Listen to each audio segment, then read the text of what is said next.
até dando um gancho da nossa palestra da manhã. Então, eu vou inverter um pouco a ordem. Antes de contar a história do porquê nós iremos dar essa palestra, eu quero convidar, primeiramente, para compor o nosso local de honra, e com muito prazer e alegria que nós recebemos, a professora Margarida Barreto, que é doutora da PUC São Paulo, professora do curso de pós-graduação em Medicina do Trabalho da Faculdade de Ciências Médicas da Santa Casa de São Paulo, e que veio de São Paulo para nos prestigiar neste 8º Congresso Equilitando Sinjus. Professora, muito obrigado. Para nós, o Sinjus, é uma satisfação tê-la aqui conosco. E também quero convidar o Roberto Ruiz, que é mestre em saúde coletiva pela Unicamp, Universidade de Campinas, e médico do trabalho da UFSC. Por favor, professor, tenha bondade também para nós do Sinjus, é uma grata satisfação tê-lo nesta tarde. E para mediar esta conversa, chamamos o nosso companheiro Matheus Graoski Mendes, que é psicólogo, psicanalista e nosso assessor do Sinjus.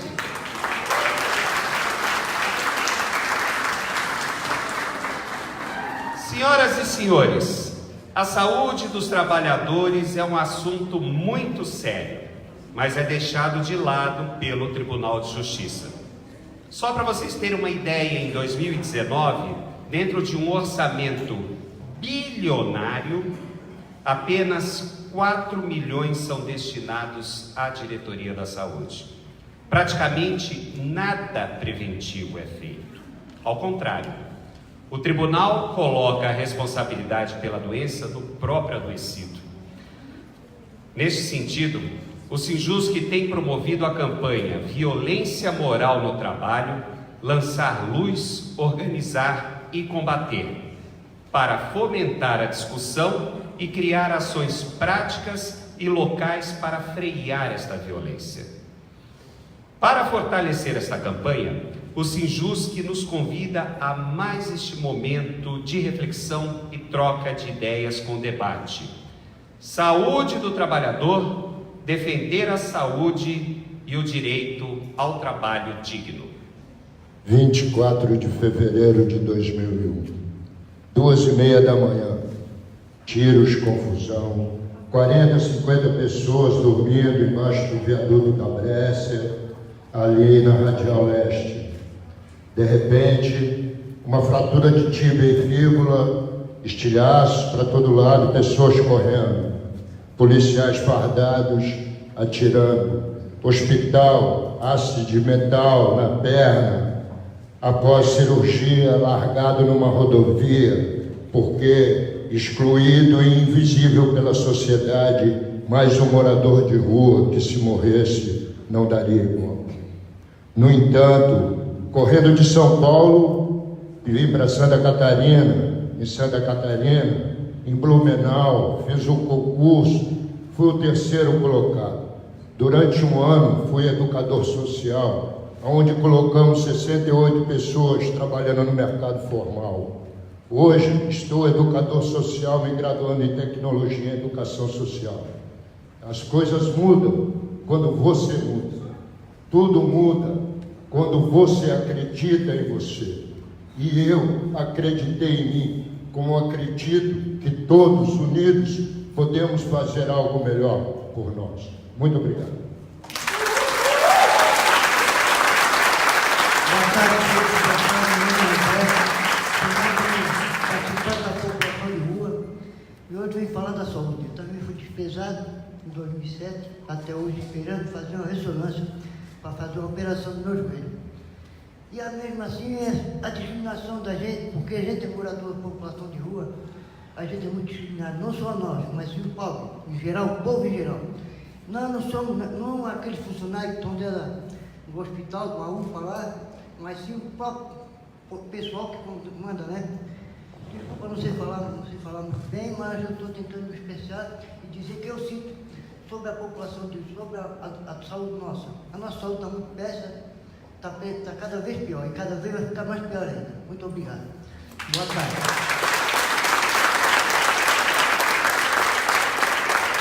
Boa tarde a todos e todas. E nós viemos de novo naquela história da violência e do descaso do nosso Estado com a saúde da nossa população vulneráveis, aonde entra a população de rua, mulheres, negros, índios e todos aqueles que fazem parte da pobreza extrema do nosso Brasil, aonde fomos largados e deixados à mercê de Deus, porque nossa saúde, infelizmente, ela não nos cuida e não nos ajuda.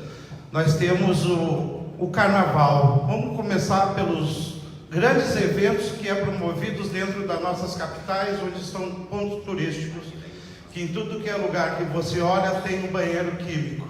Mas acabou o evento, a gente volta à velha rotina de não ter nenhum banheiro para fazer a higiene pessoal básica, aonde a gente tem as doenças sexualmente transmissíveis, as doenças virais e as doenças epidemiológicas que a gente pega nas fezes do rato, no xixi do rato e em outros bichos peçonhentos que vivem pelas grandes metrópoles, onde a população de rua costuma chamar de casa, a marquise, o banco da praça, onde a gente tem o total desprezo do nosso Estado, que é a nossa saúde, que não existe.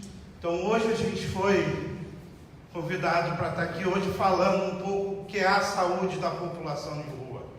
Gostaria de me estender por muito mais tempo, mas não vou ter o que falar, porque não existe política hoje de saúde para a população de rua e as outras entidades que hoje, movimentos sociais que fazem briga e luta por uma saúde de qualidade e um SUAS que funciona junto com a vulnerabilidade social do nosso país. Pois a gente está aqui, infelizmente, em Itajaí mesmo, nós tivemos em janeiro 2 senhores acima de 50 anos que morreram queimados porque alguém achou muito bonito um litro de gasolina na mão e um isqueiro na outra e botaram fogo nele. Chamaram o SAMU levou 1 hora e 45 minutos para chegar. Quando chegou ele já estava com mais de 95% do corpo queimado, veio ao óbito, tanto um como o outro. Por não falar nos outros na capital, na Praça da Alfândega, aonde morreu 3 senhores só nesse ano de 2019 por omissão da saúde e o descaso dos nossos governantes.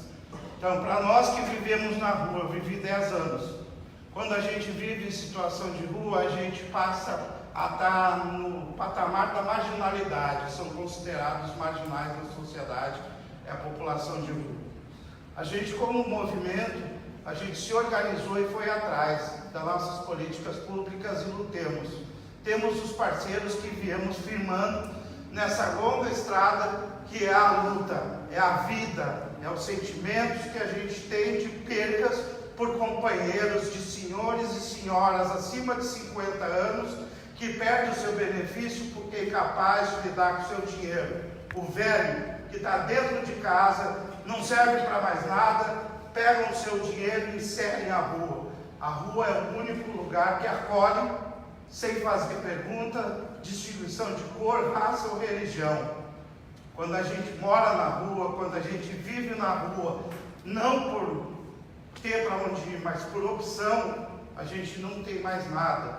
Temos ali a margem da política mal administrada, do fascismo que é hoje a rua após esse governo novo que entrou, porque governo trata de política, mas política interessada a quem tem condições de bancar ela. A nossa saúde, infelizmente, hoje é atendido com dignidade quem tem dinheiro. Quem não tem dinheiro vai para o Sistema Único de Saúde. E aí é 2 esperas. A espera pelo exame e a espera pela morte, porque quando sai a morte, o exame vem logo em seguida. Então é assim a nossa vida hoje, dentro e fora das ruas, porque a gente hoje tem a inserção da rua. A gente não é mais morador de rua, mas porque nós temos uma comunidade eco-alternativa que lutamos pelos nossos direitos e pelos direitos que ficaram fora. Então, muito obrigado por estar participando com vocês hoje à tarde. É conhecimento, aprendizado que a gente vem acarretando na nossa bagagem, que é a vida. Muito obrigado, Neto, por ter convidado nós aí. Obrigado ao Sindicato Sinjusc, porque também é um grande parceiro e apoia nossas lutas junto, e temos sempre junto. Muito obrigado, viu?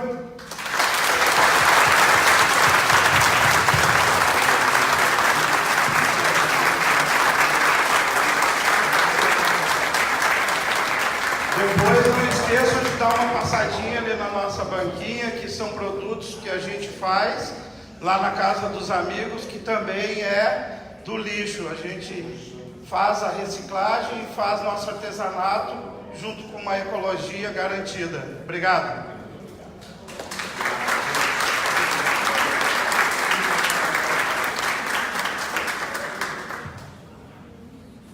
Boa tarde.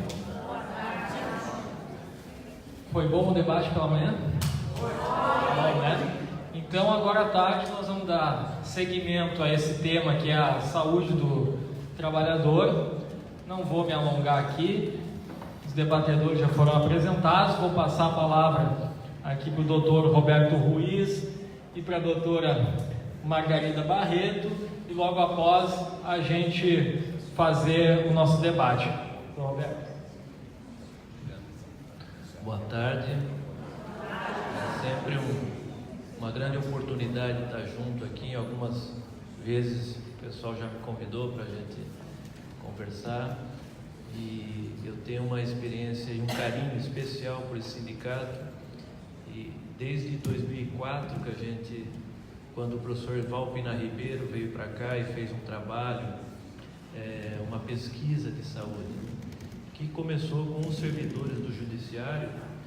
E para quem não sabe, talvez aqui muita gente se lembre dessa pesquisa, né, de 2013, 2004, 2005, e de tão positiva que foi, o próprio tribunal convidou o doutor Erval para que ele fizesse isso com os juízes também, e foi muito interessante, tá? A gente vai comentar um pouquinho disso. Quanto tempo a gente tem?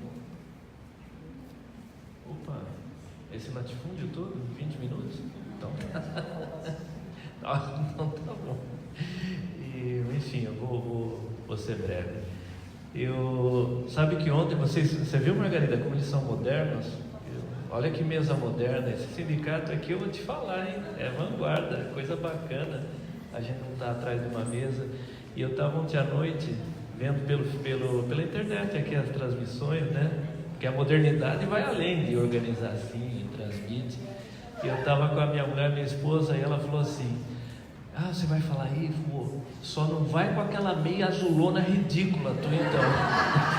Não, eu tô com a meia preta aqui hoje, eu tomei um cuidado especial, dada a modernidade.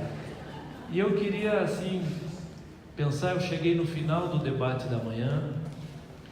Eu, assim como a Margarida, eu falo muito aí em entidades sindicais, em eventos sindicais, e ao final da manhã, quando eu cheguei e peguei o debate de vocês, me impressionou o nível de crítica que, no geral, as pessoas que se posicionaram aqui têm.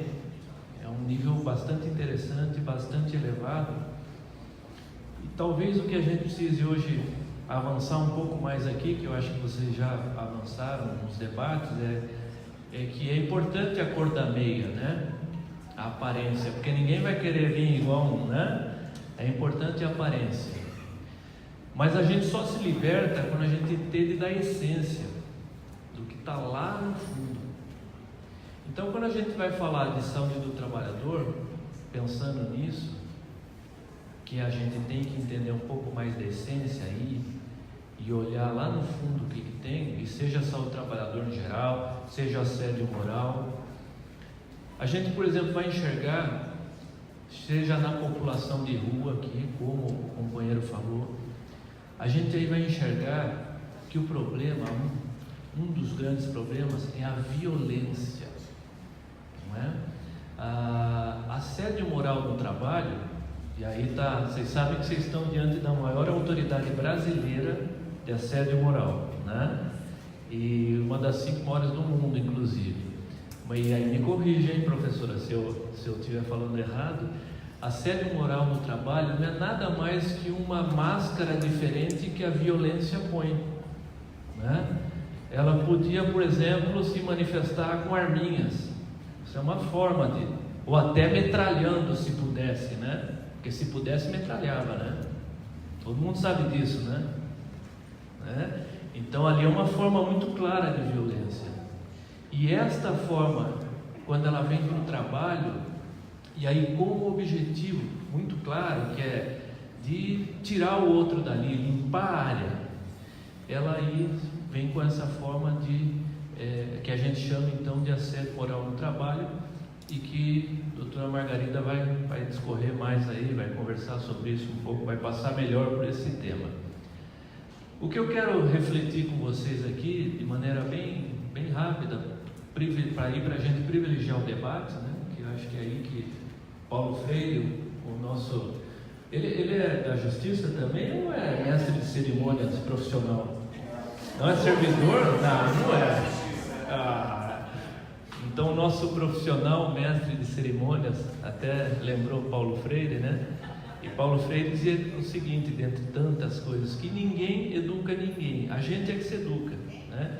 Então é nessa troca aqui que a gente vai se construindo como ser humano. E alguém até falou isso hoje cedo aqui, que quando eu venho e falo e debato, acho que foi o companheiro que falou, né, se eu não me engano, é aí que eu penso nas coisas mesmo, e é aí que eu vou buscar lá no meu cérebro os argumentos para defender minha ideia. E como nós aqui não somos ou não queremos ser autoritários, eu vou até inclusive num determinado momento defender minha ideia, mas parar e ouvir a ideia do outro, porque pode ser que a minha ideia não esteja tão certa, né? Agora, se eu achar que a minha está certa e o outro errado, isso tem até nome, chama maniqueísmo. Eu só estou certo porque você está errado. E isso, por exemplo, lá no trabalho se mostra assim: eu só vou me promover te diminuindo, eu só vou ganhar aquele cargo se eu chegar e extinguir a possibilidade, zerar a possibilidade de você pegar aquele cargo. E aí vai gerar nos grupos humanos coisas muito ruins, sentimentos ruins. Vejam o que é a humanidade. Se não você ter desde gente louca, alucinada, pedófilo, por exemplo, né? Mas até você ter gente que dá sua vida pelo coletivo, que dá sua vida pelo outro, que tem uma vida a favor da solidariedade. E a gente tem que saber então, porque a humanidade são todas essas possibilidades, a gente tem que saber então para onde a gente vai olhar, né? Se a gente vai olhar para um caminho, para frente, como a nossa companheira falou que o seu pai lhe ensinou hoje, para frente e para cima, né? Se a gente vai olhar para frente e para cima, rumo a nos realizarmos cada vez mais como seres humanos, e aí como coletividade, ou não, ou voltar para trás, ou voltar para a pré-história mesmo.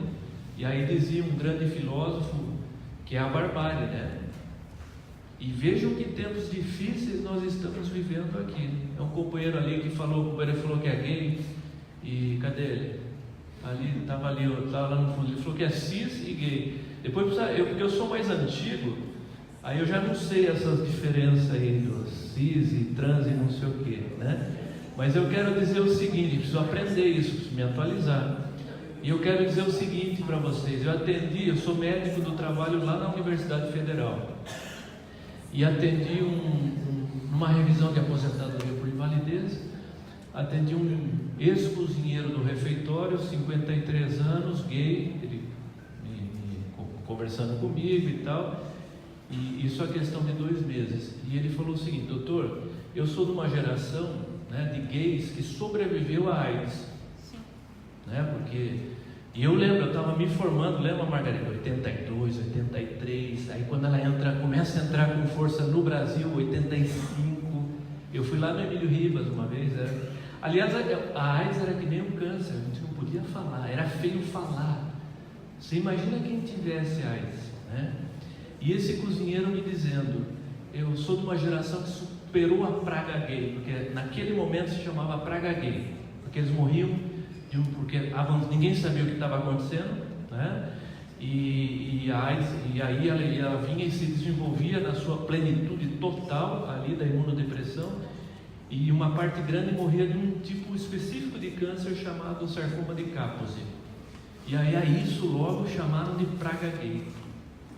E ele dizendo para mim: doutor, eu tenho 53 anos, eu sobrevivi à praga gay, e eu nunca pensei que ia voltar a viver num tempo tão obscuro como esse, como a gente estava comentando no almoço, que já está acontecendo. Ele me dizendo, por exemplo, ele agora foi lá para o Ele é Gaúcho, voltou para o Rio Grande do Sul, para o interior do Rio Grande do Sul, e dizendo o seguinte: ele não sai mais à noite. Ele não sai mais à noite. Por quê? Porque ele já foi ameaçado várias vezes. Agora você vai ver, agora mudou. Agora nós vamos mostrar o que é certo. Então, olhe que tempos sombrios que a gente vem vivendo. E eu estou dizendo isso não para a gente ficar para baixo, né? Mas ao contrário, para a gente entender que a gente tem que reagir. Neste tempo ruim que nós estamos vivendo na sociedade, também se reproduz no nosso trabalho. No caso de vocês, no caso de qualquer um, ele se manifesta em riscos. Então, por exemplo, na indústria têxtil, aí as máquinas vão até aumentar o ritmo, e inclusive aí, se quebrar um abafador de ruído, ninguém deixa quieto e o ruído aumenta. Então os riscos, eles são mais perceptíveis. E no trabalho de vocês, né? Uma salinha bonitinha, ar-condicionado, vocês têm coragem de reclamar das condições de trabalho? Que história é essa? Trabalha sentado com um computador, e mais, trabalha no judiciário, não é? Marajá, só trabalha atrás. Então vejam, do mesmo jeito que eu falei que a gente tem aqueles riscos que a gente até ouve, até enxerga, o óleo no chão que pode escorregar e ter um acidente de trabalho típico, a gente também tem os chamados riscos invisíveis, os riscos que não se enxergam, e aí aumentam nossos problemas. Porque quem é que tem uma máquina que detecta autoritarismo de juiz? Existe essa máquina? Ainda não. Então, inclusive esse é um dos riscos pelos quais o assédio moral ele vai ocorrer. A existência desses riscos invisíveis ali nos ambientes de trabalho, ele tem a ver com uma série de doenças, os transtornos psíquicos, o assédio moral especificamente, e aí as doenças como transtornos psíquicos, né? Depressão, síndrome do pânico, ansiedade, e dá-lhe Rivotril, e dá-lhe diazepam, né? E assim nós vamos. Achei a companheira assistente social que fez o depoimento dela hoje de manhã, está sentada ali, quando ela falou que aposentou. Depois que ela aposentou, ela melhorou. Por quê? E é isso muito interessante. Achei as falas de vocês davam um livro, viu, por sinal. São falas assim fantásticas, né? Só aqui já dava um. Imagina aí, Margarida, o Erval Pina Ribeiro aqui. O Erval ia se deliciar, né? Já estaria pensando numa publicação. Porque vejam, quem é você? Você era a Margarida lá da esquina. Depois do concurso, você ficou a mulher lá da justiça. Já pensou tomar uma pinguinha a mais no fim de semana? Pode? Mesmo na sua casa, tal, já pega mal, né? Poder pode, a gente toma, né? Oi? Sim, não, poder pode, a gente toma. Mas e o povo? O que o povo acha? Então são todas, olha, isso porque eu estou falando do entorno, né? E quando a gente vai lá para o local de trabalho, quem é que manda lá dentro, hein? E a pessoa que manda lá dentro, será que ela é preparada para isso? A gente vê muito essa experiência de alguém ganha, um prefeito ganha, a primeira coisa que ele faz é uma melhoração, que chama um médico para ser secretário de saúde. Ixi, aí acabou. Porque o médico é um despreparado para a gestão. O médico não é feito para fazer gestão, né? E o que acontece no Poder Judiciário? Quem faz a gestão? Alguém que é preparado profissionalmente para fazer gestão? Então vejam, são essas as críticas, inclusive, que lá naquele trabalho do Erval, que surgiram vários livros que o Sinjus, que é um sindicato de vanguarda, ajudou a bancar, onde um deles, muito interessante, ele fala especificamente do juiz, e ele fala que é o juiz sem a toga, né? O juiz sem a toga. Vocês leram esse livro? A quantidade de separações matrimoniais de juízes, né? Porque nós temos que, para entender, para melhorar esse problema que está na nossa frente, o primeiro passo é entender também quem é esse ser humano.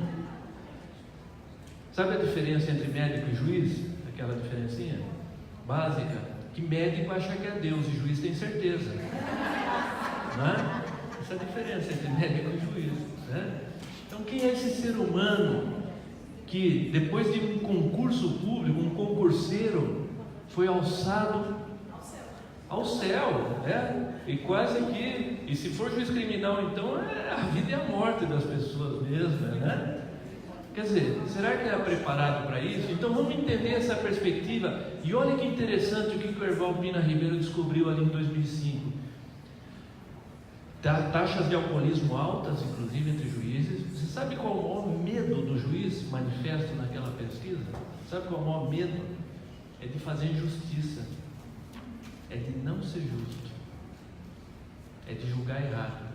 Então, vamos começar a entender tudo isso também, porque olha que interessante, eu fiquei com o Erval uns 2 anos ali nesse trabalho. Vocês sabem que a gente começou a formar, eu com o Erval, né, eu junto, o núcleozinho de juízes e progressistas. Começamos a fazer um debate, só que tinha que ser clandestino, né? Porque ser progressista aqui em Santa Catarina é meio complicado. Mas não tem problema. A gente ia conhecendo as pessoas, ia aumentando as relações, ia podendo se colocar no debate, porque é isso. Alguém pode aí, não tem problema nenhum, se levantar e dizer, meu, para de falar besteira e tal. Tudo bem, eu estou falando a minha ideia, qual é a tua?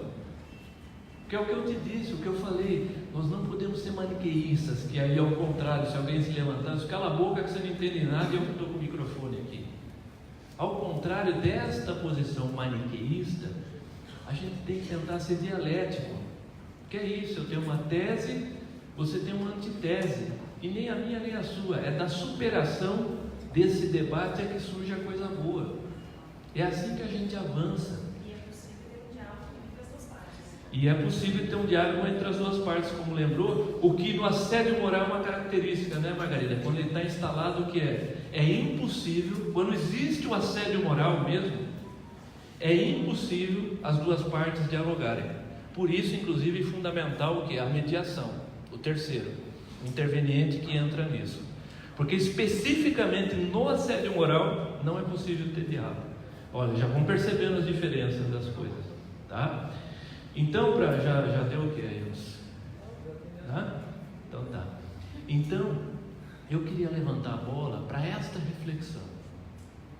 Que alguém, inclusive, também falou, olha, eu falei para o Neto ontem, né? Aliás, falei já há um tempo, falei, Neto, eu vou, quinta-feira eu olhei a programação e fiquei babando, eu falei, Neto, eu vou quinta-feira, né, de manhãzinha, e no fim tive uma série de problemas lá ontem em Florianópolis, eu sou de Floripa, estou envolvido agora com atendimento de home care, atendimento em casa, e aí em Pepina e não sei o que, assim vai, só estou conseguindo vir agora. Mas preservar esses momentos onde as pessoas se reúnem e podem conversar, podem refletir, podem dialogar, isso é de uma riqueza humana tremenda. E não é à toa então que um sindicato desse, eu conheço o movimento sindical aqui em Santa Catarina, é considerado vanguarda, é porque tem esta visão. Inclusive uma visão que eu já vi ali de abrir para diversas opiniões. Qual a tua opinião é essa? Não tem problema. Vamos debater todo mundo. Nesse sentido é que eu quero ressaltar, e a gente ficar muito à vontade depois para conversar, para as pessoas se expressarem sobre esses riscos invisíveis no trabalho. No trabalho de vocês, será que ele existe ou não existe? E ele é de que espécie? Porque vejam, não precisa nem ter alguém, o capitão do mato ali. Hoje a coisa está tão moderna que o capitão do mato pode chamar metas, por exemplo. Né? É a meta que vem. E vocês sabem que 99% das metas que são instituídas, pensadas, elas são feitas por pessoas que nunca vão fazer esse trabalho que se pensou para quem vai trabalhar e atingir as metas, ou não atingir. Em geral é assim que funciona. Quem planeja as metas e põe para você, porque a função dele é criar metas, a sua é cumprir metas. Então, será que esse sistema de metas hoje, que cada vez mais estão colocando para a gente, ele não é adoecedor também? Ele não interfere na nossa relação com o colega? E aí não precisa nem um chefe, um juiz ou qualquer chefe oprimindo e nos cobrando, porque o sistema ele é tão bem montado que eu mesmo vou fazer a opressão no meu companheiro. Tem aquela expressão africana, Ubuntu, né? Aquele que todo mundo já ouviu falar isso? Eu já achei tão... Não. Tem uma pesquisadora, me corrija, Rosana. Você sabe, então você fala direitinho. Ubuntu é quando o coletivo vai junto para o objetivo. Então, uma das imagens muito características é quando alguém do Ocidente chegou numa tribo africana, botou uma cesta de frutas na frente e disse: quem chegar primeiro vai ganhar a cesta de frutas. Aí as crianças se levantam todas juntas de mão dada e chegam juntas na cesta. Isso é o Ubuntu.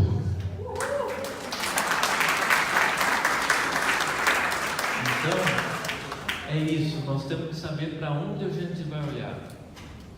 A gente vai olhar para este tipo de organização no nosso local de trabalho, na nossa vida, ou a gente vai logo olhar para pedir o porte de arma, para ter uma arma em casa? Que tipo de ser humano a gente quer ser, né? E mais do que isso, na medida em que você deixa de ser individualista, em especial no trabalho, este é um grande fator de resistência, de prevenção a doenças, sabiam? Essa é uma grande possibilidade de não adoecer, porque um dos fatores que é muito relacionado à pessoa que acaba tendo depressão, ansiedade, assim, é que ela vai ficando isolada cada vez mais.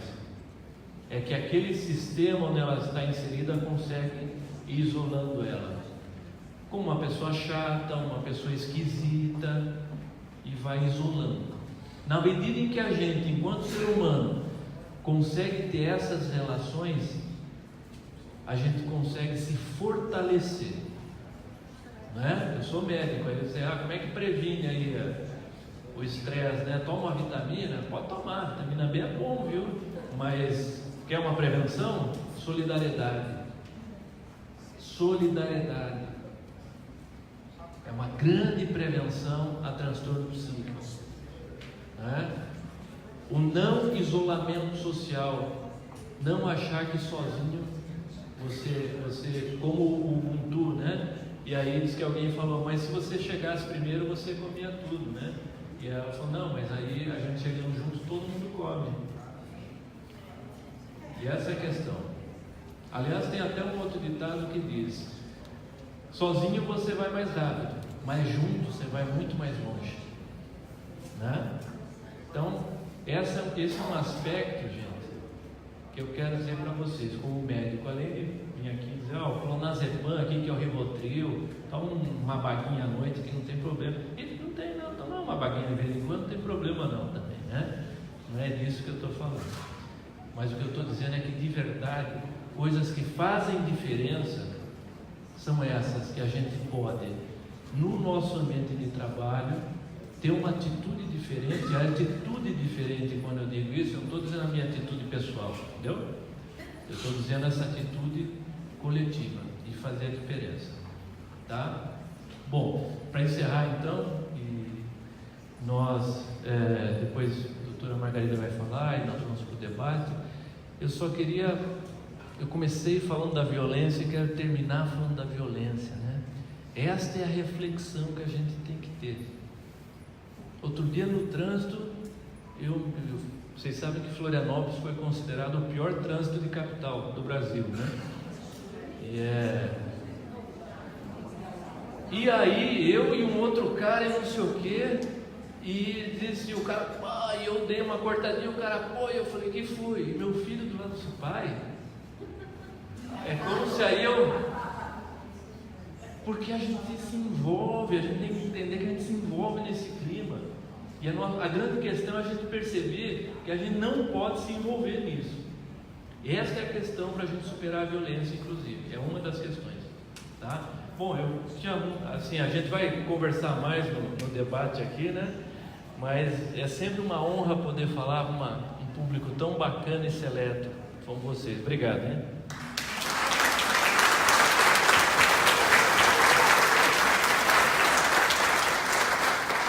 Obrigado, doutor Roberto. Eu já passo a palavra para a doutora Margarida Barreto. Boa tarde a todos e todas. Já que ele preparou aqui para mim, perguntando, estou eu aqui ocupando. Bom, eu quero agradecer ao Neto, quero agradecer ao Matheus, quero agradecer a toda a direção do sindicato. E queria dizer a vocês o seguinte: eu vim a esse encontro quase que sem condições de saúde. Na verdade, tudo aconteceu comigo. Você viu dois? Não, esse aqui, então pode acontecer. Aconteceu comigo na quinta-feira. Eu tive uma crise hipertensiva, ia ser internada e não podia porque eu tinha um encontro lá em Viamão. No dia seguinte, terminei optando em respeito aos trabalhadores e trabalhadoras e esse encontro de Viamão. E fui à base de losartana, 100 miligramas de losartana diurético, sobreviver, mas a pressão ainda continua alta. Tanto que eu trouxe aqui para o Congresso o aparelho de pressão, exatamente para controlar, mesmo não tendo muita atuação. Então é isso que eu agradeço a vocês pelo convite, e um convite do Roberto, que é um amigo, irmão, é meio difícil a gente dizer não, né? O Roberto tem um carinho enorme, muito grande, e um respeito também imenso pelo trabalho que ele desenvolve. Então não é um amigo de um ano para cá, mas é um amigo de vários anos, e que a gente tem muita confluência na forma de pensar. Um outro aspecto que eu queria colocar é que agora no início, não sei se vocês viram aí, eu quando cheguei aqui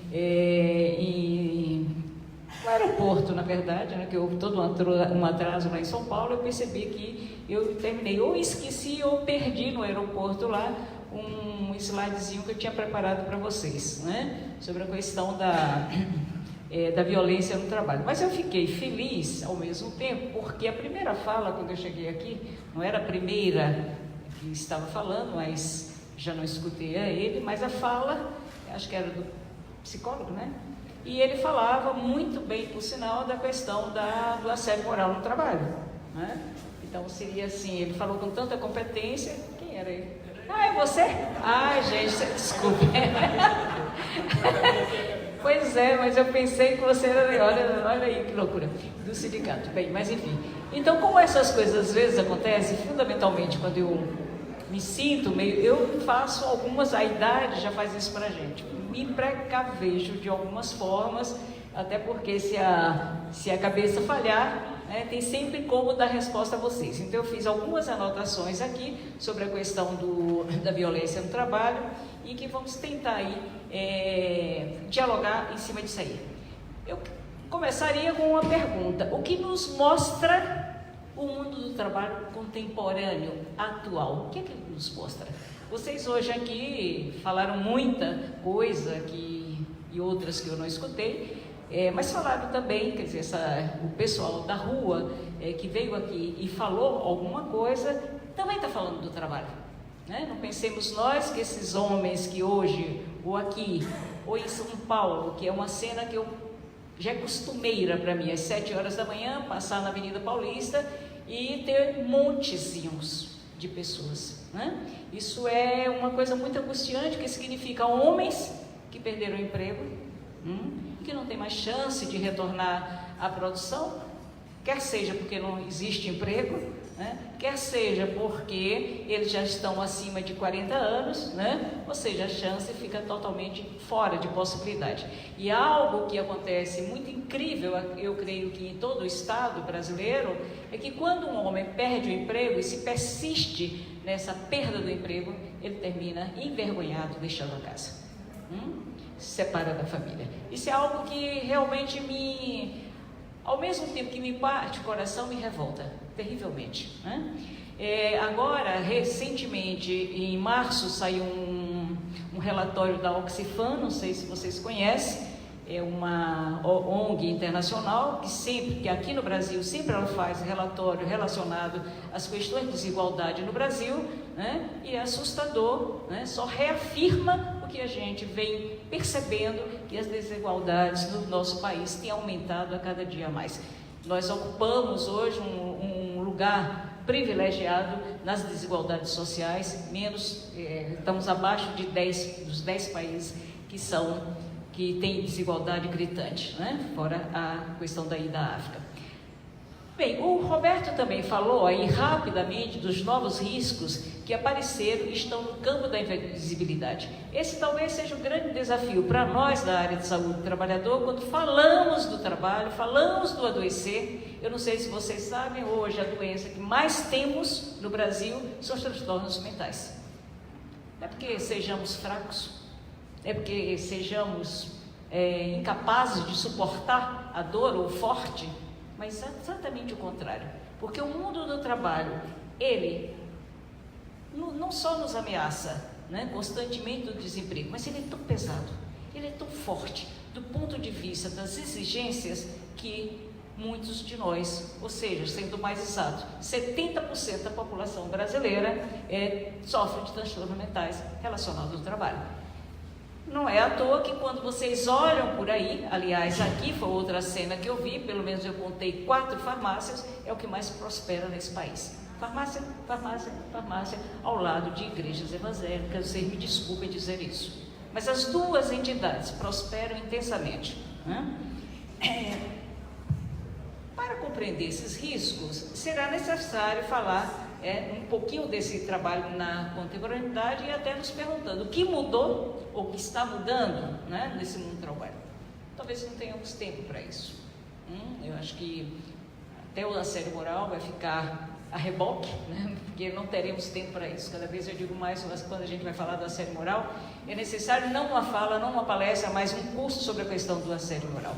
Enfim, quando a gente fala dos riscos não visíveis, a gente também tem que pensar não só no assédio moral, não só nas humilhações, não só na política de meta que exige, qualquer que seja o setor da medicina, o judiciário, qualquer que seja o setor, a política de meta sempre está ali imposta, os bancários sempre estão ali impostos, qualquer que seja a categoria, né?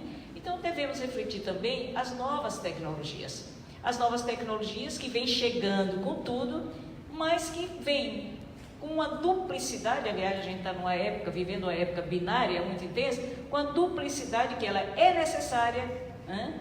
E ela sendo necessária, ela justifica as reestruturações e mais ainda, o discurso das demissões. É desnecessário esse trabalhador, porque a gente tem a máquina está fazendo trabalho de 10, é só vocês, não precisam ir muito, olhar o banco que está acontecendo nos bancos.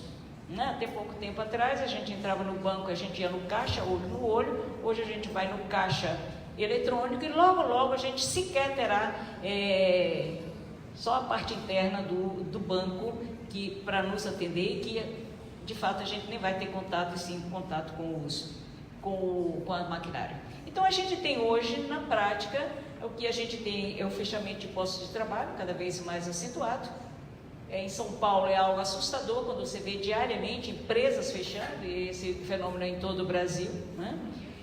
O trabalho fragmentado, então esse é um trabalho que muitas vezes a pessoa não se apercebe quanto ele adoece os indivíduos.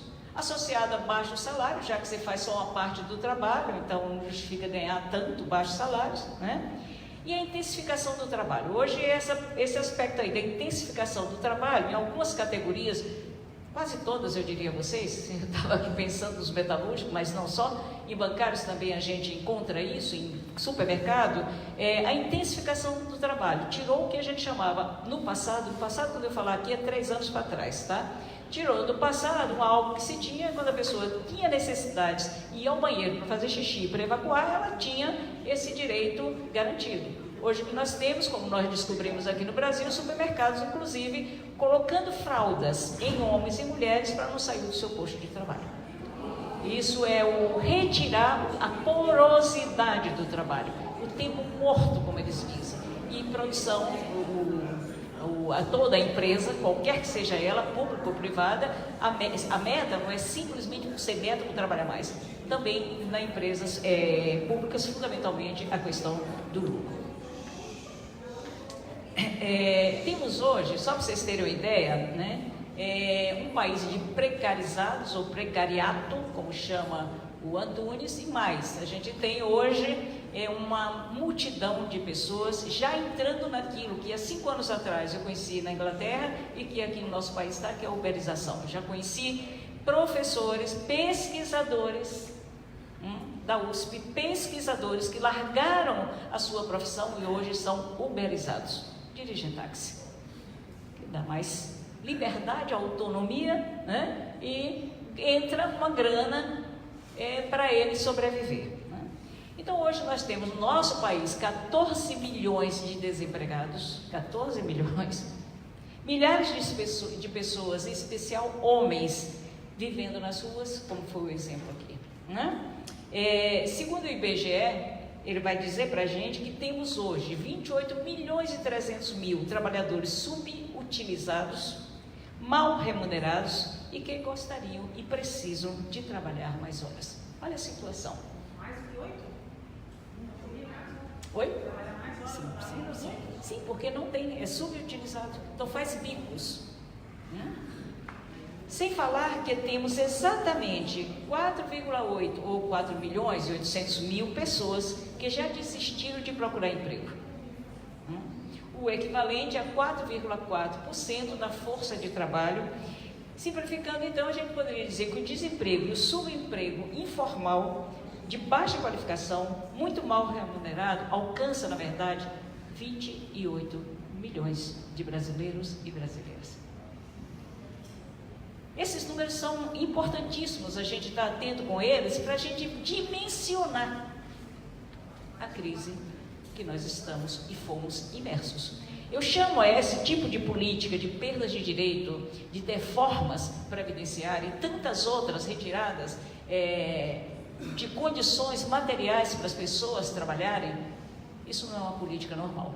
Isso, vocês não sei se já ouviram esse termo, mas eu lanço, é a necropolítica. Ou seja, eu mato de uma forma invisível, não perceptível e que ainda eu me sinto culpado pela minha própria morte, né? Pelo meu próprio incapacidade, entre aspas, de ter um emprego. Ademais, há um processo intenso, se não bastasse isso, de terceirizações, quarteirizações e quinteirizações. Em São Paulo, eu me dei conta na periferia uma vez, uma família que trabalhava para aumentar o ganho, fazendo tampinhas, mas ela chamou um grupo de outras pessoas para aumentar a produção de tampinhas, essa já era, na verdade, quarteirizada, que chamou um outro grupo para aumentar também a produção. Ou seja, o mínimo do mínimo, as que elas não conseguiam dar conta, e para dar conta tinha que ser a meta estabelecida pela própria empresa, que é uma multinacional. Se não bastasse isso, todos nós sabemos aqui que a jornada de trabalho aumentou. Se não aumentou fisicamente, aumentou através da tecnologia. Todos nós chegamos em casa, em muitas profissões, pegamos nosso celular e continuamos trabalhando. Por exemplo, na medicina, eu estava aqui olhando o celular, respondendo perguntas de paciente. Em todas as profissões você tem esse tipo de interação ou de prolongamento de uma jornada que fica invisível, que não é paga porque você está trabalhando, mas você tem que dar conta da demanda na hora que te solicitarem. Se a jornada de trabalho aumentou por um lado, né, não significa que os salários aumentaram. Ao contrário, os salários cada vez mais eles estão abaixo daquilo que poderia proporcionar a cada um de nós uma vida digna, uma vida decente, né? Então, estamos vivendo uma fase de trabalho indecente associado a condições de vida mais do que indecente, precarizada, né? A uberização das profissões, né, que vem aumentando a cada dia.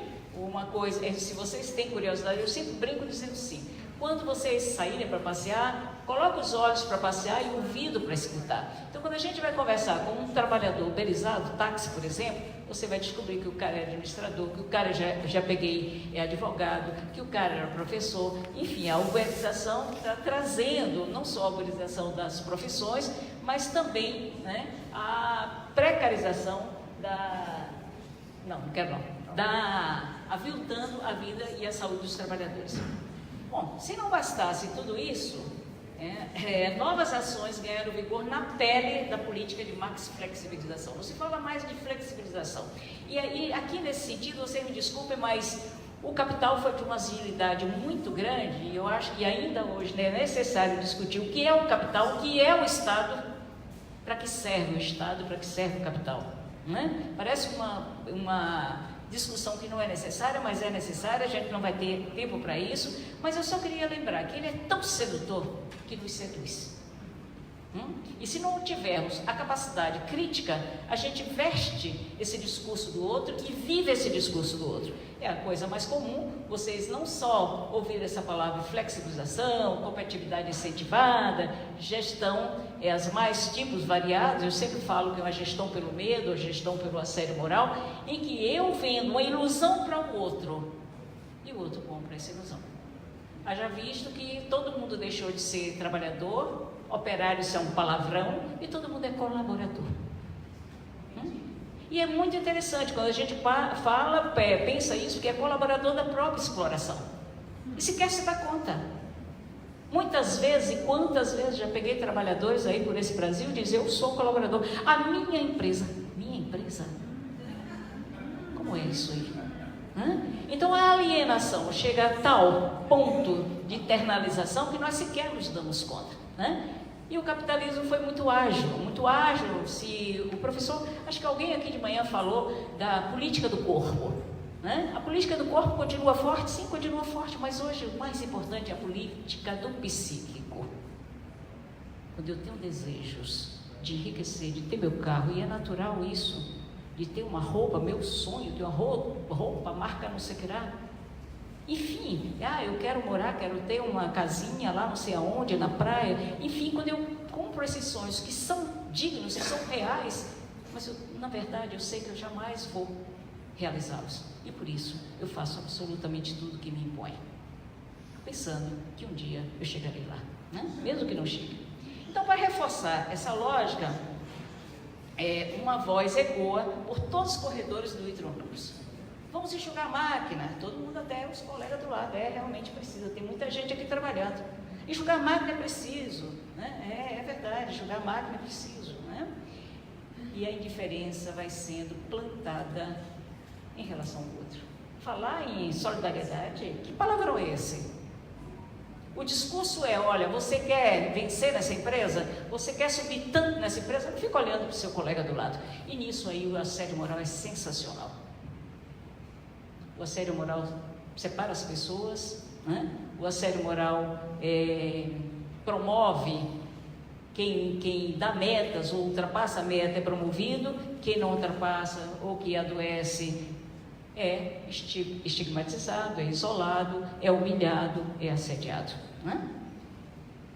Quando o adoecido se dá conta, né, dessa cisão entre capital e trabalho, que resulta em humilhações e cobranças, com posterior demissão, muitas vezes não adianta mais, né? É um cara, é uma mulher, um homem que está estraçalhado, que está derrotado, que não confia no sindicato, que nunca participou do sindicato, que é isso, comprou de novo o discurso do patrão. Ah, aquele grupo lá só é política, não faz nada por a gente. Comprou o discurso do Platão. Né? Então, hoje a política do capital é principalmente naquilo que a gente vem chamando psicopolítica. Mexer com aquilo que é invisível, com a nossa subjetividade, com os nossos desejos, com os nossos pensamentos, com as nossas emoções, né? Sennett, que é um autor interessantíssimo, Richard Sennett, em várias de suas reflexões ele pergunta: como se sentirão os demitidos do trabalho, né? Quando dispensados, sentem-se fracassados, com certa frequência, se não se reinserem ao mercado, caminham para o suicídio tão falado aqui hoje de manhã. E saibam uma coisa, eu acho que você falou muito bem, ninguém se suicida feliz. Se vocês encontrarem alguém suicidou feliz, por favor, eu gostaria que me comunicassem, né? Porque é um tema que eu estudo com muita dor, com muito sofrimento, mas quando as pessoas se suicidam, ele está querendo também dar término àquele sofrimento.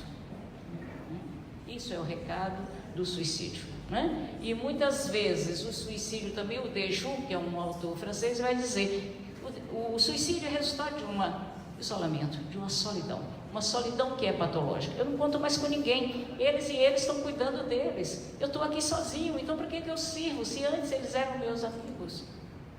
Aí de novo vem a necessidade fundamental do afeto, do companheirismo, da ajuda mútua. E de novo o capital foi sensacional, separou, bota para competir um com o outro, propõe que, ou coloca, vende um sonho que ele pode progredir, que ele pode progredir tanto quanto a empresa. Não é à toa, se vocês tiverem um olhar crítico, toda empresa pública e privada se baseia em 3 pilares: visão, missão e valores. Todas. Não sei se igreja tem, mas o resto todo mundo tem missão, visão e valores. Se vocês tiverem curiosidade de ler a proposta, o que está ali proposto, é encantador, é maravilhoso, é sensacional. Teve uma época que o pessoal estudava isso, de todas as grandes empresas, é sensacional. O outro sonho que se vende ao trabalhador. Então, na verdade, mesmo sofrendo e com medo, a doença e a dor tornam-se um estorvo que deve ser ocultados. Vocês falaram hoje pela manhã, me permita eu discordar, mas a realidade que nós temos hoje é pessoas doentes, acabadas. Vão ao médico, colocam um atestado no bolso e vai trabalhar. Esse fenômeno totalmente o contrário do que nós tínhamos alguns anos atrás, 3 anos, tá? Absenteísmo é o presenteísmo. Eu coloco um atestado no meu bolso por medo de perder o emprego, por medo de ser discriminado dentro daquele ambiente de trabalho, eu vou trabalhar mesmo adoecido. Essa é a realidade que nós temos no cotidiano. Essa pessoa está totalmente arrasada em todos os sentidos, né? Então a gente tem que pensar o seguinte, né? Que essa prática de obediência e submissão, ela não começou agora. De novo, é uma necessidade historicamente, sempre historicamente, daí que a história e a sociologia incomoda, a filosofia também um pouco incomoda, porque nos faz refletir, nos faz pensar.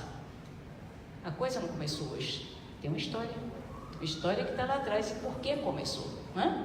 Então essa obediência e submissão é comum no meio operário e resulta da vivência imposta dessas normas disciplinadoras. Olha, se você não fizer o que eu estou te mandando, você já sabe, é olho de rua. É isso que você quer? Não, por favor, desculpe. E eu baixo a cabeça e faço mais.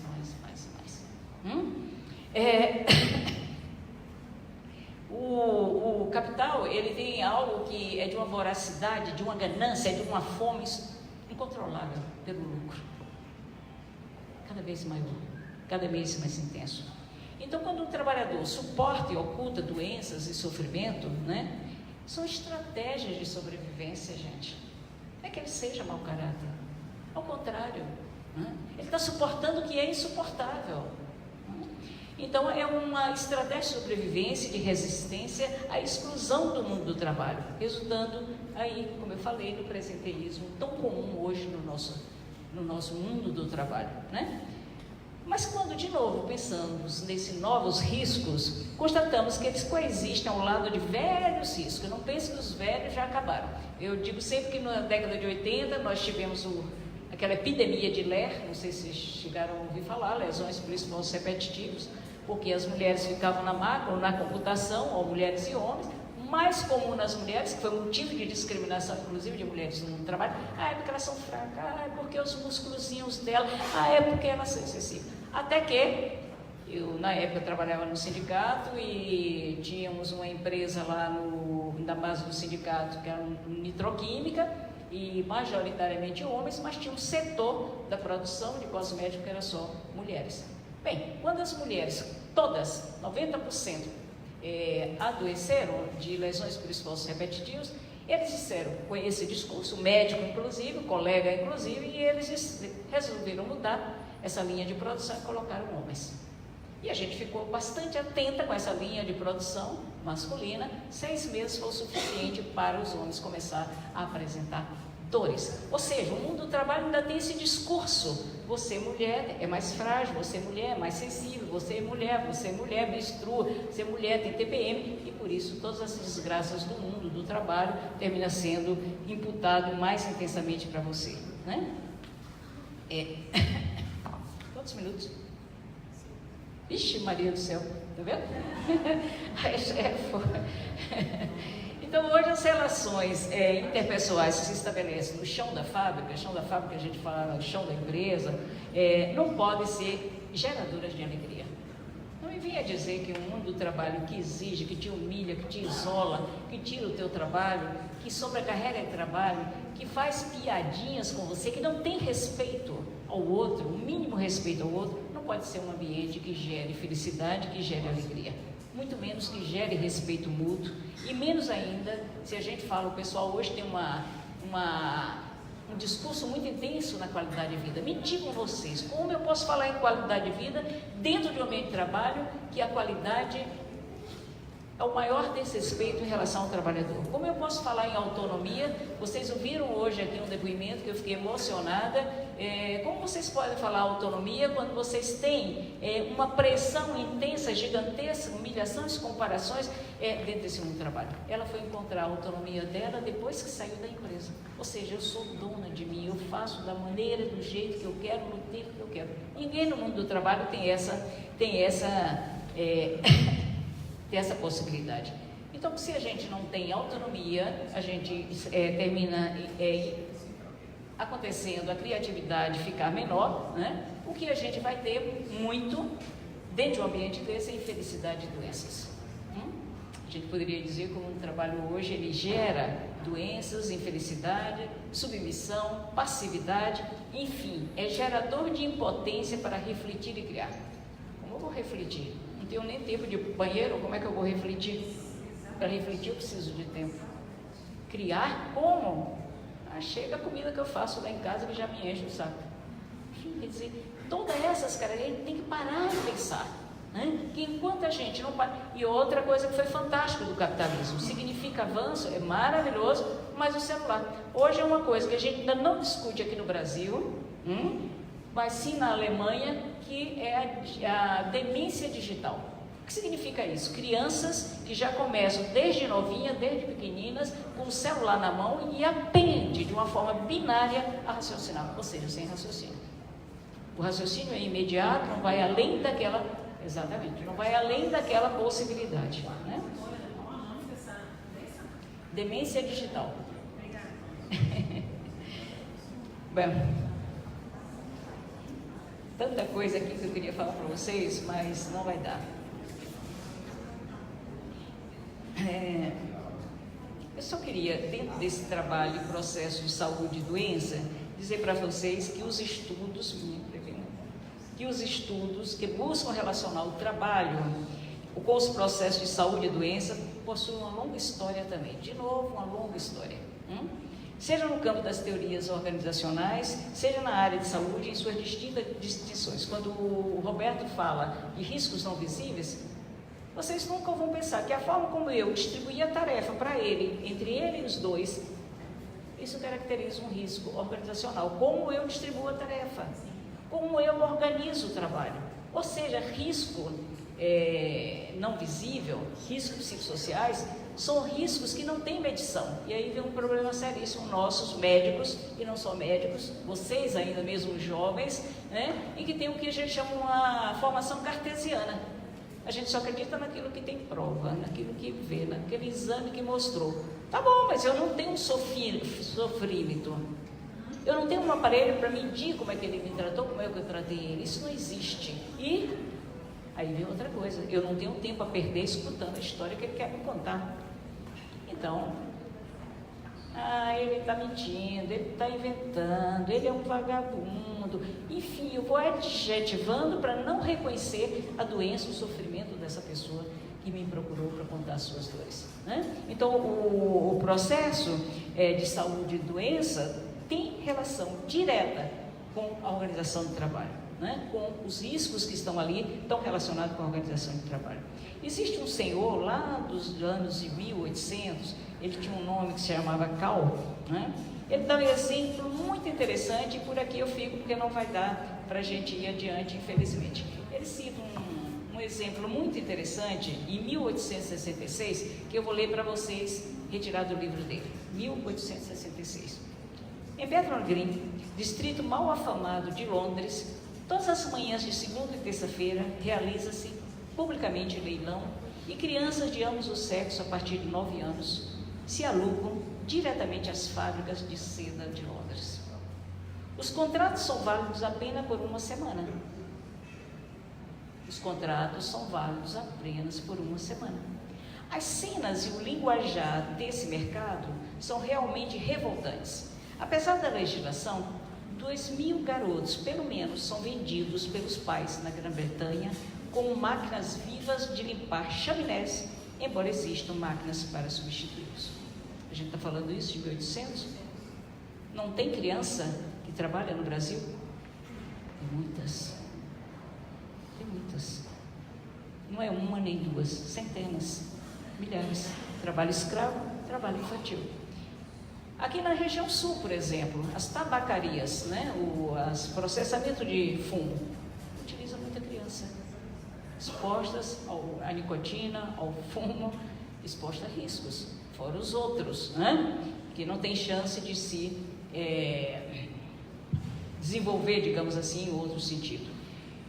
Então, essas crianças estão em trabalho insalubre, né? Essa insalubridade acontece no local de trabalho, né? A alienação do trabalhador e seus familiares, porque eu não consigo arranjar emprego, mas meu filho, que é pequeno, um saláriozinho menor, quem sabe, aí eu consigo. Ele está falando de 1800, não, a gente está falando disso agora. E se a gente tem uma redução de salário, como é a proposta, a gente está falando de quê? Se não da necropolítica.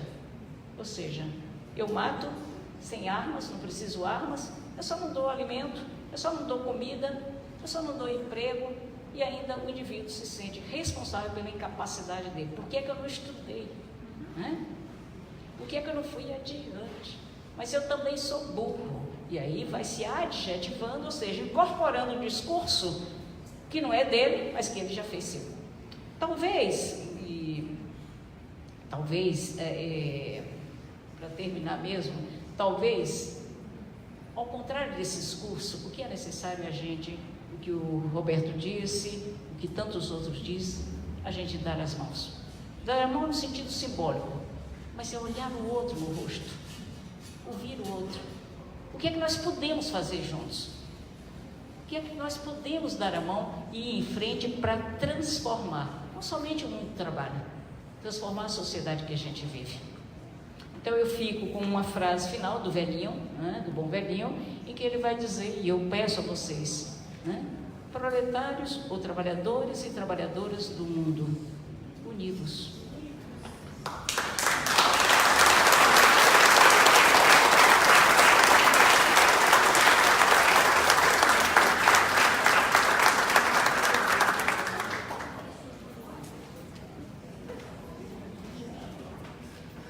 Professora Margarida, muito obrigado pela sua palestra, professor Roberto, é uma grata satisfação. Antes de nós abrirmos para as perguntas, nós vamos fazer uma atividade, porque nós estamos falando sobre saúde no trabalho, né? E uma das coisas que envolvem saúde no trabalho é a gente cuidar do nosso bem-estar. E uma das coisas, né, Michele, que é muito importante para a saúde do trabalho é a ginástica laboral. Então a Michele, nossa colega da comarca de Blumenau, vai promover uma ginástica laboral agora, com todos nós. Inclusive este mestre de cerimônia, os nossos professores estão convidados, o nosso debatedor e todo mundo. Vamos levantar e vamos se esticar, né? Michele, por favor. Boa tarde. Convido a todos para fazerem a ginástica aqui, mas eu só queria falar mais uma coisinha. Se vocês começarem a fazer nas suas comarcas, nos seus locais de trabalho, vocês vão ver que é alguma coisa simples. Tem na internet os exercícios para vocês procurarem. Alguém do seu local de trabalho, vocês podem ser os que vão começar e depois vão continuar. Vocês vão ver que faz diferença. 5 minutinhos, 10 minutinhos por dia faz muita diferença. E não afeta em nada o nosso trabalho, só vai melhorar a nossa situação para trabalhar melhor. Então vamos lá, vou dar alguns exemplos, mas existem milhares de outros exercícios que podem ser feitos e dá para pesquisar e começar a fazer no seu local de trabalho. Porque o tribunal não vai colocar um médico, ou um fisioterapeuta, um professor de educação física em cada comarca para a gente fazer. Então isso é uma coisa que a gente pode fazer sozinho. Aliás, juntos, né? Vamos lá. Primeiro bracinho, perna um pouquinho aberta, pés para frente. Sempre encostar a mão lá no pé. Só tem. Dobra um pouquinho os joelhos para a direita.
Esse mesmo braço ainda nós vamos esticar e abrir e fechar a mão. Então, vendo que são exercícios simples, pode fazer num espaço pequeno, né? Tem outros que daria para fazer no espaço maior, mas a gente normalmente tem um espaço pequeno. Outro braço, a mesma coisa.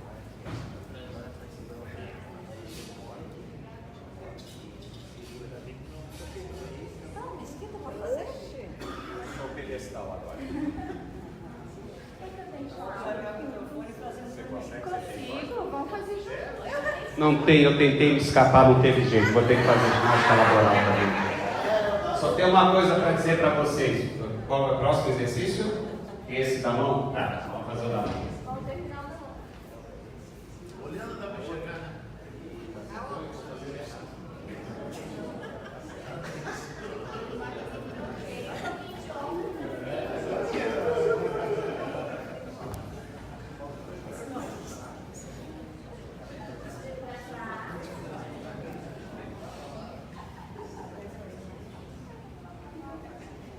Esse é um específico para quem gosta de rebolar.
professor Raimundo, saúde é o que interessa. O resto não tem pressa.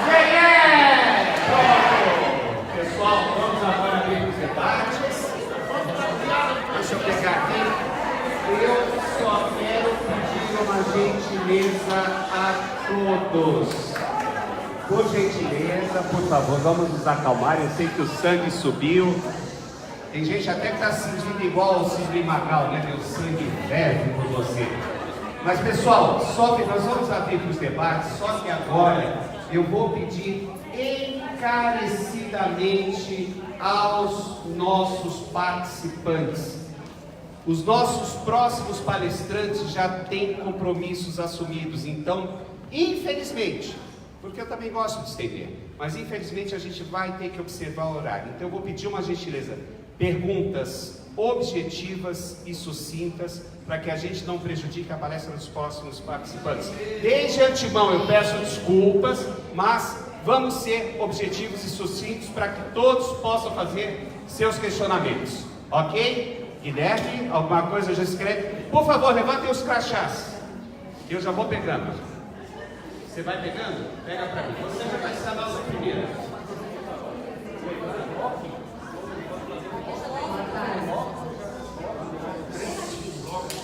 Andréa da Comarca. A cada 3, 4. É muito interessante a palestra de vocês, como todas que a gente teve até agora, e sobre a saúde dos trabalhadores, principalmente nós, os judiciários, que vivemos sobre metas, né? E metas, e a maioria que o senhor disse, Rivotril. Então, o Rivotril, eu não estou com Rivotril, não, remédio demais. Só que mais, no caso, na nossa saúde, não tem em cima do tribunal. É um efeito cascata, né? É um efeito cascata. Então, nós temos que começar a conscientizar nós que estamos na ativa aqui, chegar no fórum, repassar esse congresso para eles. Era muito interessante porque são belíssimas palestras, belíssimas. Tivesse nós o prazer de levar vocês para as comarcas e fazer regionais, porque vocês foram assim, nos esclareceram muitas coisas. Não é pergunta, é só elogios para vocês. Parabéns, parabéns mais uma vez aos senhores. Muito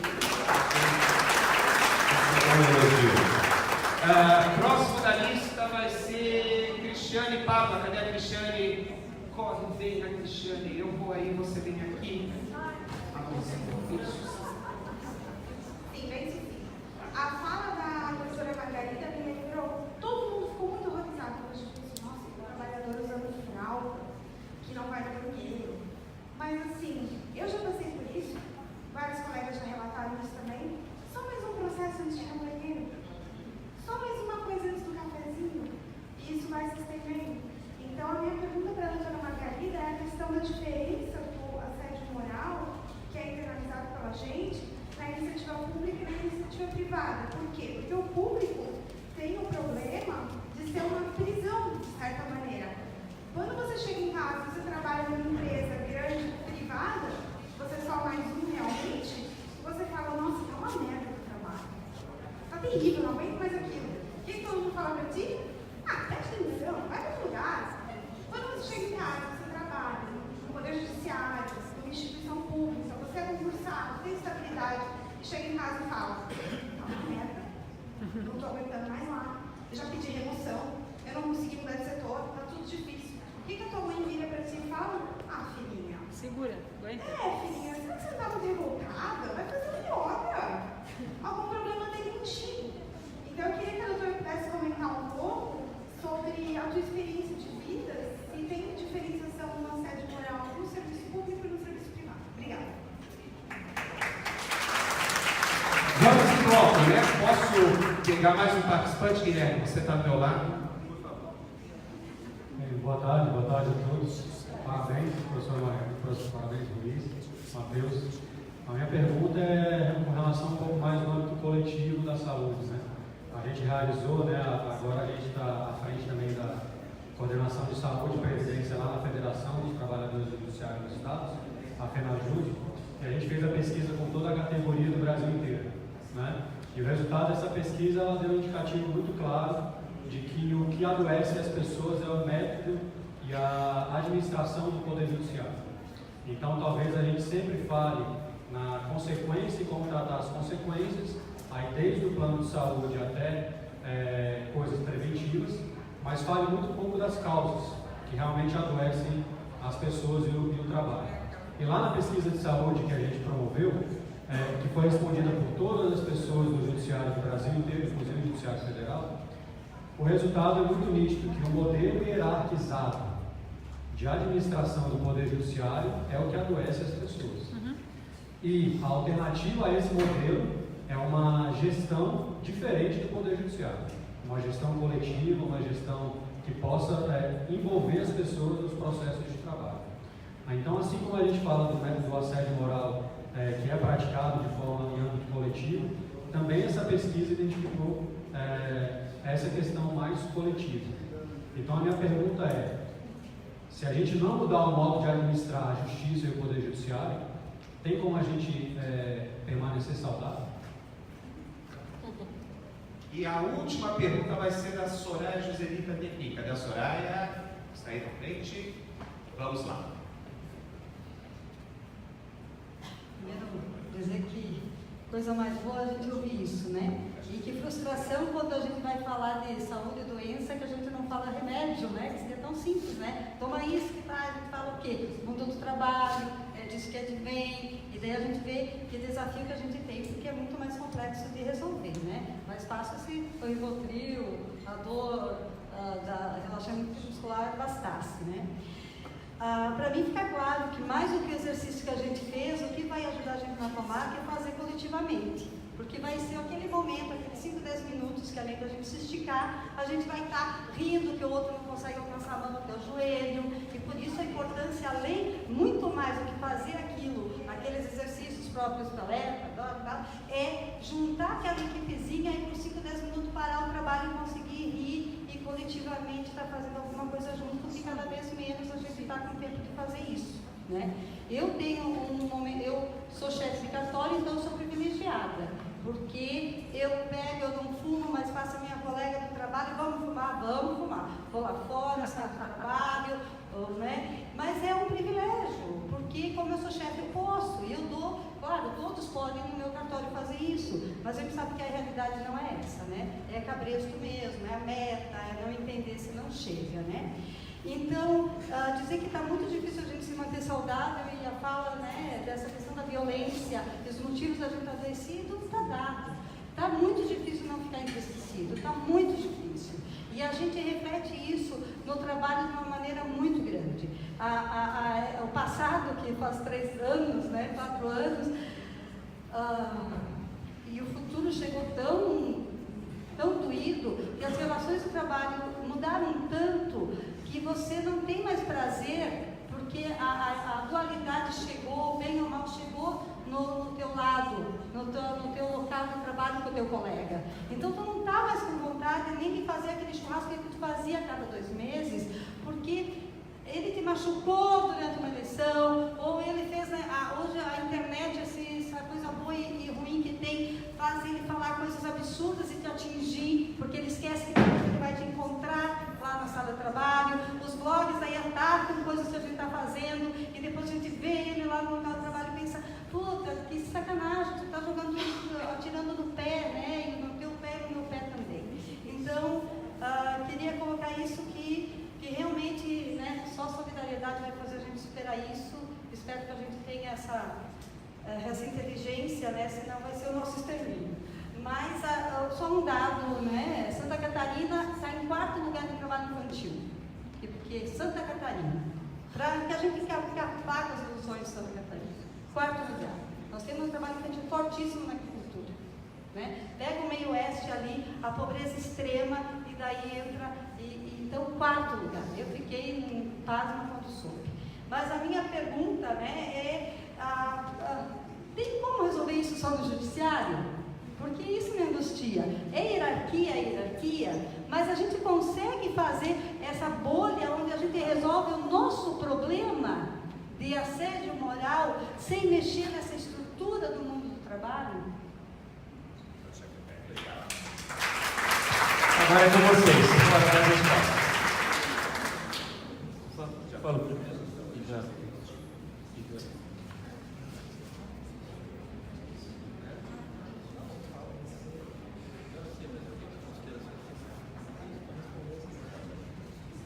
Tá. Eu, mais ou menos, as perguntas aí, principalmente as duas últimas, é o que fazer, né? O que fazer? E aí? Pergunta centenária. E sabe o que eu vi? Faz uns 2 anos eu fiz um curso da OIT lá em Bogotá e aprendi um métodozinho, uma ferramentazinha muito interessante que eles sistematizaram, um modo de ação, e que eu acho que é muito bacana para inclusive para as entidades sindicais reagirem. E tem 3 pontos fundamentais, que é, primeiro, tornar visível o invisível. Porque toda essa questão, a primeira coisa que eles estudaram bastante, que muda as coisas, é quando você torna essas coisas escondidas claras. Já complica, tá? 2, aí é fazer do problema de um problema do grupo.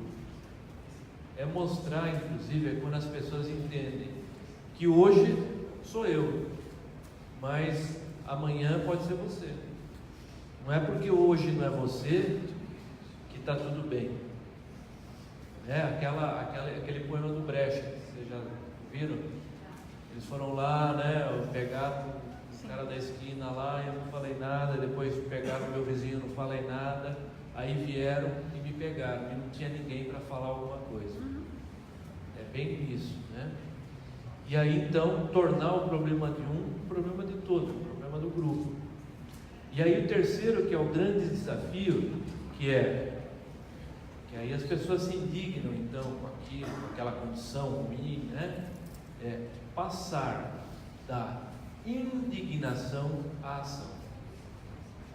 E esse eu acho que hoje é a nossa tarefa mais complexa. Inclusive que você falou agora, até um tempo atrás a gente tentava fazer um churrasco, né? Parece que tem um baixo astral geral, né? Não sei, oi? Mas além do preço da carne, parece que eu quero entrar na minha casa e não sair mais no fim de semana, né? Esse humor negativo geral está acontecendo. É que o colega de trabalho virou teu adversário, ele não é mais colega de trabalho faz tempo, né? Ele quer a tua cabeça. Ele compete com você, né? A diferença no salário dele pode ser tanto, né? Então, não colabora. Fizeram bem serviço, patrão. Oi? A motivação é... E é como essas metas, inclusive os prêmios, é como aquela história da corrida do coelho, né? De pôr uma vara com a cenoura pendurada, que por mais que você corra, você nunca vai pegar a cenoura inteira, né? Pode pegar um pedacinho aqui, outro ali. E o pior, né? É que vai adoecer. Porque nesse ritmo de trabalho que a gente vive, a gente acaba adoecendo. Então eu encerro já e deixo essas 3 questões que eu aprendi, acho interessante, que é um modo da gente organizar e mudar, Guilherme. Como é que a gente faz? E acho que se mudar só no judiciário, muda? Não, muda no judiciário e pode mudar na sequência. Porque nunca a gente vai ter uma mudança assim, de hoje para amanhã mudar tudo, né? As coisas, inclusive as revoluções, quando elas acontecem, elas vêm acumulando pequenas mudanças, pequenos avanços ou explorações, né? E aí uma hora estoura e muda de patamar. Então acho que essas 3, para mim foi muito legal, isso deu uma ferramentazinha clara: tornar visível o invisível, tornar o problema de um o problema do grupo e como passar da indignação para a ação, tá bom? Então eu agradeço a oportunidade mais uma vez e, como diz o corintiano, estamos juntos, né?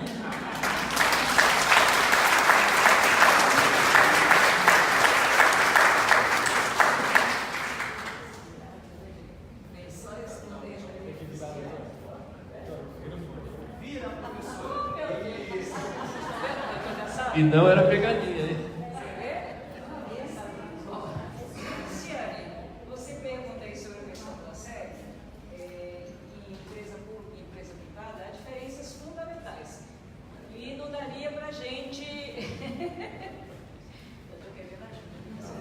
E não daria para a gente discutir assim rapidamente, mas eu vou pontuar um aspecto. O assédio moral, quando ele ocorre numa empresa pública, a tendência é ele demorar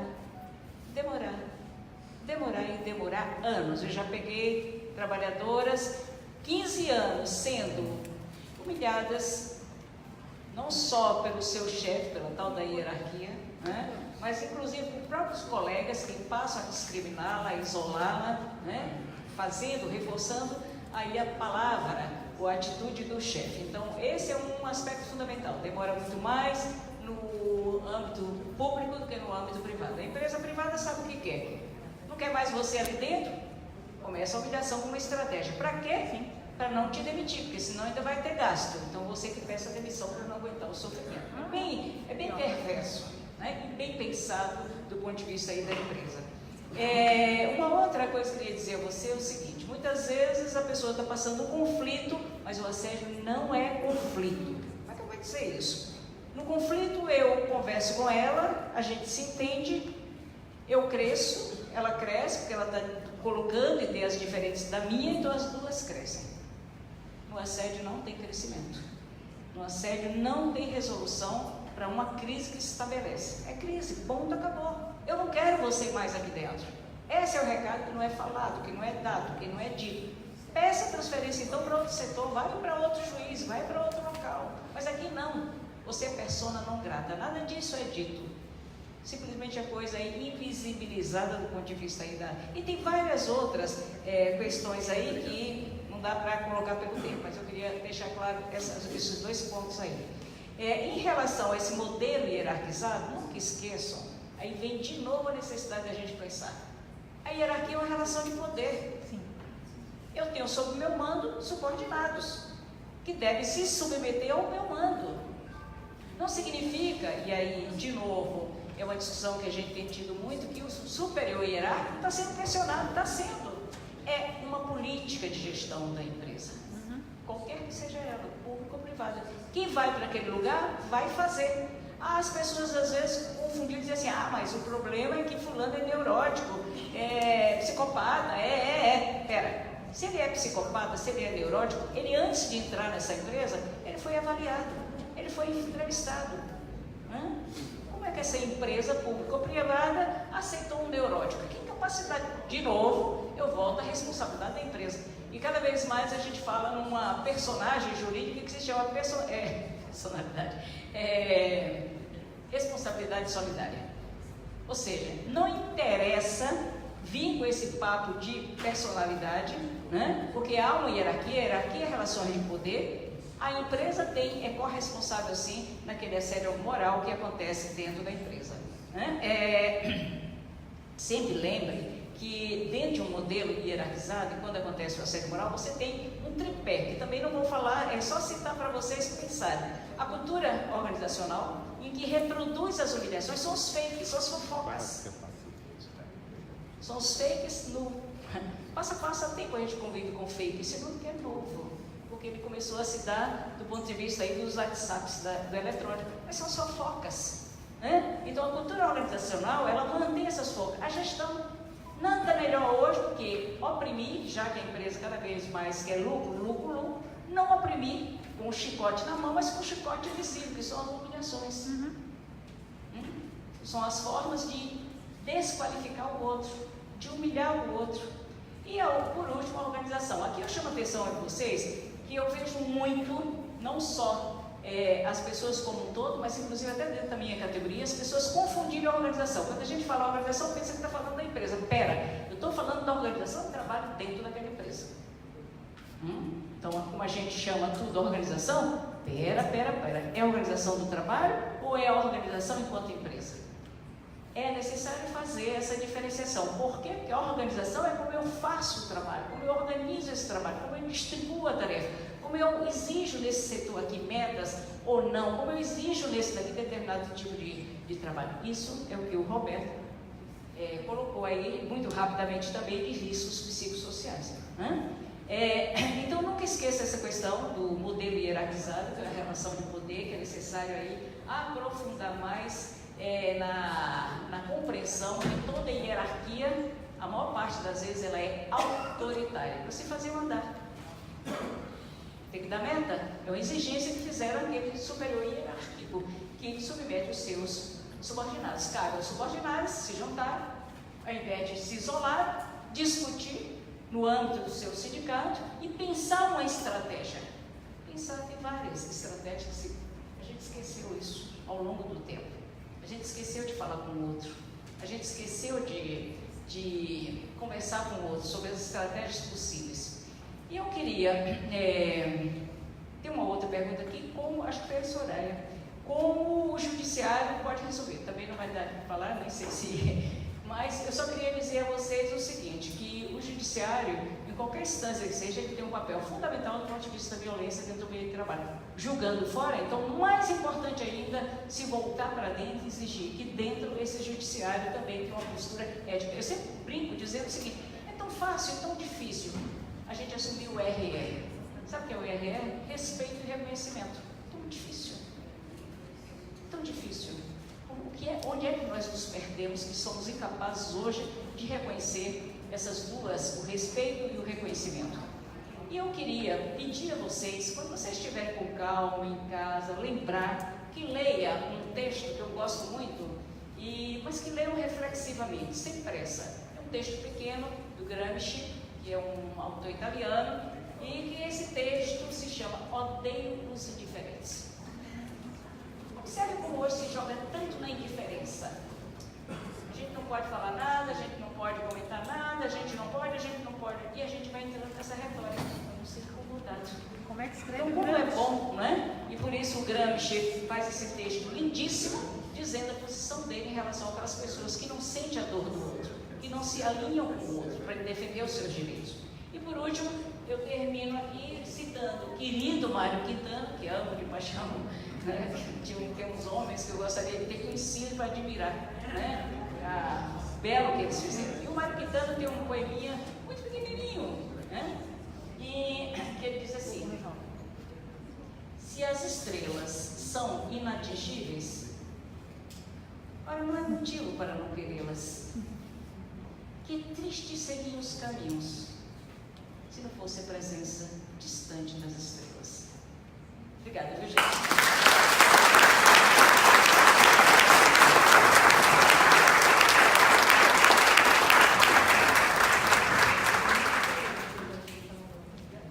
Antes dos agradecimentos, eu só gostaria de dizer, fiquem tranquilos, associados, sindicalizados do Sinjusc. Guilherme, eu tenho uma missão para você. Conecte Sinjusc. Se for possível, vamos colocar esse texto à disposição dos nossos sindicalizados e assim todos se inscrevem no Conecte Sinjusc, terão acesso a esse texto que a professora nos indicou e leiam com muita calma, né, professora? Pode ser com uma taça de vinho? Pode. Então tá bom. Então, olha, fica recomendado, junto com uma taça de vinho, a meia luz de um abajur, para a gente refletir sobre os dizeres do texto. Pessoal, antes de liberar para o Coffee Break, um minuto da atenção de vocês, muito obrigado. Eu gostaria imensamente de agradecer. Obrigado, pessoal. Eu adoro vocês. A presença dos nossos companheiros, irmãos Roberto, Nivaldo, Ismael e Daniel, do Movimento Nacional de Pessoas em Situação de Rua. Muito obrigado pela presença de vocês, pelo alerta que vocês fizeram sobre a situação das pessoas em situação de rua. Saibam que vocês sempre contam e sempre contarão com o apoio da nossa categoria, do nosso sindicato, para reivindicações de vocês. Olha, muito obrigado pela presença. Tem uma poesia que Pode. é de autoria do Gordo. Sempre que eu dormia na Praça da Alfândega, com o tempo, eu dormia no Bom Samaritano, mudaram a guarda da Polícia Militar que ficava no posto da polícia. E a guarda de São Alva que chegou não gostava muito de mim porque eu era encrenqueiro. Eles iam lá e davam pau na galera, eu falava, eu articulava, eu fui preso 3, 4 vezes por vadiagem, mas eu não era vadio, eu só não tinha para onde ir. Bom, aí eu me levantava de manhã e olhava para a vitrine da loja, onde eu comecei a dormir. Um belo dia eu olhei para a vitrine. Espelho, espelho meu, existe alguém mais invisível do que eu? Aquilo me levou a refletir. Por que eu sou invisível? Aí entra no que o doutor falou e a doutora falou. A visibilidade. O que é a visibilidade? É o direito. E qual o direito? O direito de ser humano. O direito de errar e acertar. E a gente só aprende a cair, a gente só aprende a levantar quando a gente aprende a cair. Eu caí muitas vezes. Eu sou alcoólatra, eu tenho uma doença. 3 famílias eu botei no lixo. Eu troquei pelo leite pinga. Primeiro perguntou, cara, tu para de beber ou tu te casa com leite pinga? 2 horas depois eu estava pegando um ônibus na rodoviária com leite pinga. Vamos para nossa lua de mel, meu amor. E assim foi os outros. Mas naquele dia que eu olhei para aquele espelho, para aquela vitrine e vi a face do gordo lá na vitrine, eu disse, poxa, por quê? O que foi que eu fiz? Por que as pessoas passam por mim e não me enxergam? E isso foi me machucando muito tempo. Umas 2 semanas até a gente conseguir identificar um lugar onde a gente poderia reivindicar e começar a nossa luta como Movimento Nacional da População em Situação de Rua do Estado de Santa Catarina, que foi o Centro de Defesa em Direitos Humanos em Belo Horizonte, que a gente conseguiu quebrar a primeira regra da rua, que foi a lei da vadiagem, caiu naquele ano, não vale mais. O cidadão pode ficar sentado na praça e não evadiu. Então essa reflexão eu sempre trouxe para a minha vida e vou levar para o resto dela e sempre falo para a companheirada lá na casa. A gente não é mais invisível, agora a gente é visível, a gente começou a incomodar e quando a gente começa a incomodar, começa a trazer resultados. Obrigado.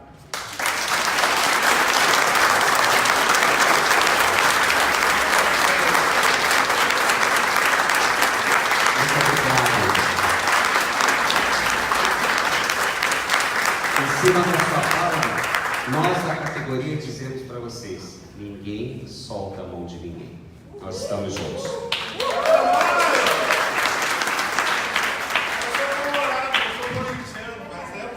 É nóis, com certeza. Também quero agradecer, Michele, obrigado aí por essa demonstração de ginástica laboral. Todos estão com esse compromisso. Levem para suas comarcas a importância da ginástica laboral.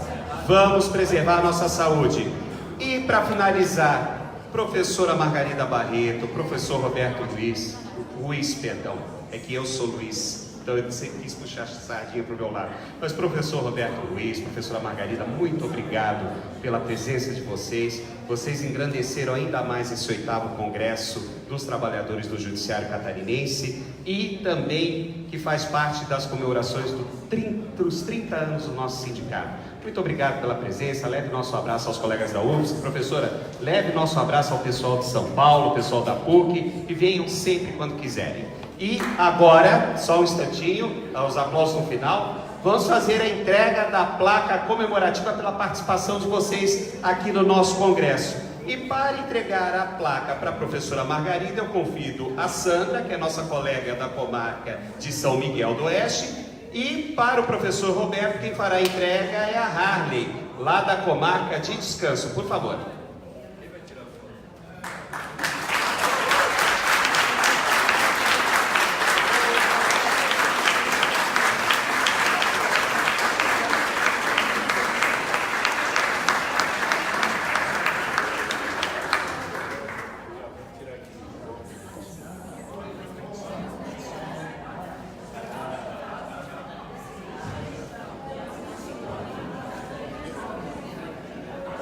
Pessoal, mais uma vez, muito obrigada, professora, professor. E agora eu vou liberá-los para o coffee break, mas atenção!